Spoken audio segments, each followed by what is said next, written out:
इस गाने में जिंदगी का फलसफा है। कह रहा है कि जिसको ढूंढे बाहर बाहर, वो बैठा है भीतर छुप के। जिसको ढूंढे बार बार, वो बैठा है भीतर छुप के।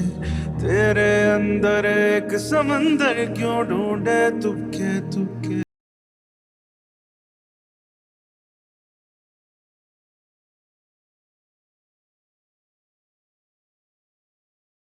जब जोया ने कुंदन के मुंह पर थूका था, ठीक उसी समय जब अहंकार नहीं आया, तो कुंदन प्रेम की 5वीं स्टेज पर आकर खड़ा हो गया, जिसका नाम है इबादत।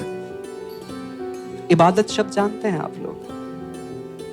ये वो स्टेज है व्हेन लव बिकम्स वर्शिपिंग। जब आप जिससे मोहब्बत करते हैं, प्यार करते हैं, आप उसकी पूजा करने लगते हैं, वो आपके लिए भगवान हो जाता है।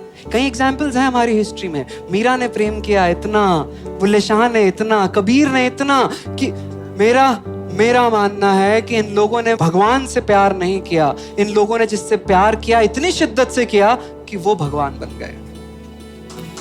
वाह।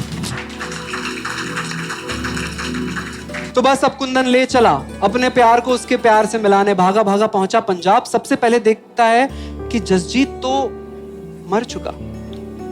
भागा भागा पहुंचता है वापस बनारस। गंगा घाट पे अकेला बैठा होता है, गुमसुम सा। उसके बगल में एक आदमी बैठा होता है, कहता है तुम्हें पता है बनारस में ज्यादातर साधु लॉ से भाग कर आए हैं और उन्होंने भगवा ओढ़ लिया है ताकि कोई पहचान न पाए। अच्छे भी हैं पर ज्यादातर क्रिमिनल्स हैं। तुम किसका खून करके आए हो? कुंदन हिल जाता है, कह रहा है तुम्हारे चेहरे पे लिखा है। अगर कोई जवाब ढूंढ रहे हो ना दोस्त, तो वो जवाब तुम्हें गंगा किनारे तो नहीं मिलेगा। जाओ कुछ करो, क्या करो मुझे नहीं पता, पर जवाब यहां नहीं मिलेगा। कुंदन उठता है और दिल्ली की तरफ चल पड़ता है। जसजीत जो कुंदन के कारण मरा, दिल्ली की गद्दी पर बैठने का सपना रखता था। तो अब कुंदन चल पड़ा कि अब मैं जसजीत का सपना पूरा करूंगा। अपने प्यार को उसके प्यार से मिलाने तक तो फिर भी ठीक है, अपने रकीब का सपना पूरा करने चल पड़ा है कुंदन। और कुछ नहीं तो उसकी पार्टी वाले लोगों को चाय बनाकर ही साला पिला देंगे बस। जब प्रेम इस पागलपन तक आ जाता है ना, तब वो छठी स्टेज पर आता है जिसे कहते हैं जुनून। When love becomes madness, जब प्यार पागलपन बन जाता है। कोई बाहर से देखे तो आपको कह देगा पागल हो चुका है ये। उस स्टेज को कहते हैं जुनून। कुंदन आज वहां खड़ा है, बकायदा मेहनत कर रहा है जसजीत का सपना पूरा करने में। धीरे धीरे हालत नौबत यहां तक आ जाती है कि उसकी पूरी पार्टी कुंदन को ही अपना लीडर बना लेती है। जोया भी वहीं, पर जोया को एक आंख ना सुहाए कुंदन। कैसे सुहाएगा? उसकी वजह से मरा है जसजीत। सबकी आंखों का तारा बन चुका है वो, पर जोया को नहीं सुहा रहा। तो जोया वहां के चीफ मिनिस्टर के साथ ऐसा षड्यंत्र कर देती है कि कल जब रैली में कुंदन जैसे ही ऊपर चढ़ेगा, उस पर गोलियां चल जाएंगी। ये जोया करवा रही है। कुंदन को अभी तक कोई आइडिया नहीं कि कल उसके ऊपर गोलियां चलने वाली है। वो तैयार हो रहा है, रेडी हो रहा है जाने के लिए। तभी एक पुलिस वाला आता है, बताता है सर आप ऊपर जाइएगा मत, आप पर हमला होने वाला है। पुलिस वाला बस यहां से निकल ही रहा था कि जोया आ जाती है। आज बहुत समय बाद जोया पहली बारी उससे बात करने आई है। जोया आती है और कहती है अगर प्यार कर लिया ना तुझसे, तो ये दुनिया थूकेगी मुझ पर देख कर ही लिया। ये जसजीत के कपड़े हैं, उसे तो नहीं पहना पाई दिल्ली जीतने को, चल तुझे ही पहना देती हूँ, बड़ा अच्छा लगता है तुझ पे जैकेट। अच्छा रैली में तो जा रहा है ना, जाना जाना। कुंदन जानता है क्या हो रहा है। आंखों में आंसू लिए कुंदन कह पड़ता है कि पता नहीं कहां जाने को कह रही हो, मगर जहां भेजोगी साला जाऊंगा। बिना सोचे बिना कुछ कहे आंखों में आंसू लिए पलटता है, ऊपर चढ़ता है और बकायदा गोलियां लगती है। और अगले ही सीन में अधमरी हालत में हॉस्पिटल के ऊपर पड़ा हुआ है। तब वो पुलिस वाला जोया के पास जाता है और बताता है मैडम मैंने तो सर को कल ही बता दिया था उन पर हमला होने वाला है, वो गए क्यों? तब जोया को रियलाइज होता है कि वो जानता था, उसके बावजूद वो ऊपर गया। आंखों में आंसू लिए, उस पत्थर दिल की आंखों में पहली बार कुंदन के लिए आंसू आए हैं। भागी भागी अंदर जाती है, उसके बगल में जाकर बैठ जाती है। छल्ली बदन पड़ा है उसका। तब जैसे कुंदन की आवाज आ रही हो और कुंदन जोया से उस समय कह रहा हो कि नैनों के घाट ले जा,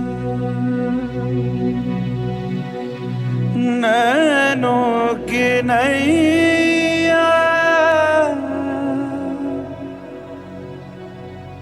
पतवार तू है मेरी, तू खेवैया,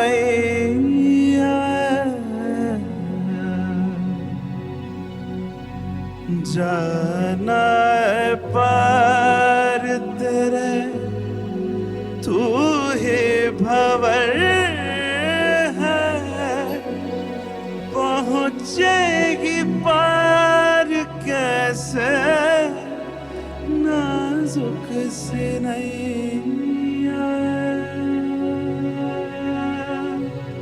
अधमरी सी हालत में कुंदन अस्पताल के बिस्तर पर पड़ा है। पीछे पीछे जैसे उसके मन की आवाज आ रही है कि बस इतनी सी थी मेरी कहानी।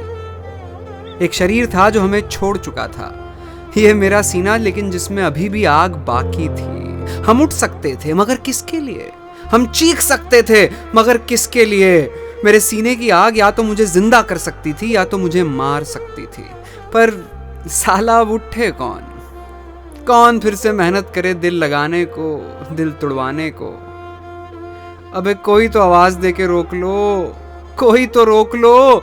ये जो लड़की मुर्दा सी आंखें लिए बैठी है बगल में, आज भी अगर कह दे तो महादेव की सौगंध वापस आ जाए। मगर साला मूड नहीं है, मगर साला मूड नहीं है। आंखें मूंद लेने में ही सुख है। लेकिन उठेंगे किसी दिन, उठेंगे किसी दिन उसी गंगा किनारे डमरू बजाने को, उन्हीं बनारस की गलियों में दौड़ जाने को और किसी जोया के इश्क में फिर से मर जाने को। ये पूरी कहानी सुनाने का तात्पर्य, कंक्लूजन इस एक लाइन में है, सिर्फ एक ये लाइन। अगर आप कह सकते हैं, कह देते हैं कि आपको किसी से इश्क था, तो वो कुछ भी था, इश्क तो नहीं था। क्योंकि इश्क जो होता है वो मौत के पहले खत्म हो ही नहीं सकता। अगर सच्चा इश्क है तो खत्म मौत पे होगा, उसके पहले अगर खत्म हो जाए तो कुछ भी था, वो इश्क तो नहीं था। तो भाई ये थी कहानी रांझना की, आनंद एल राय जी की Raanjhanaa. And give it up for the lovely and